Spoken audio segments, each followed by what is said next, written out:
తిరుమల దర్శనానికి వెళ్ళినప్పుడు ఈ 3 తప్పులు చేయకండి. 1.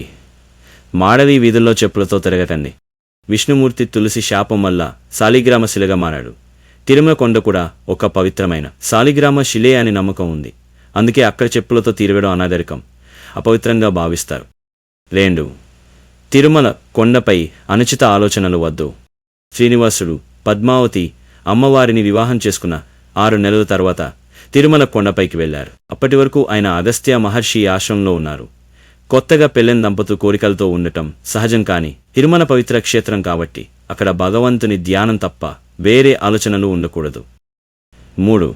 తీర్థం తీసుకోవడం మర్చిపోవద్దు.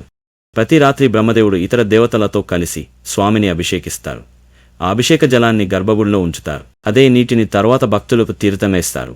కాబట్టి దర్శనమయ్యాక తీర్థం తీసుకోవడం తప్పనిసరి. అది ఒక పవిత్ర అనుభూతి. గోవిందా గోవిందా. ఈ విషయాలు పాటిస్తే మన భక్తి మరింత శుద్ధిగా మారుతుంది. తిరుమల యాత్ర అర్థవంతంగా ఉంటుంది. ఈ విధమైన ఆసక్తికరమైన కథలకు సబ్స్క్రైబ్ చేయడం మర్చిపోకండి.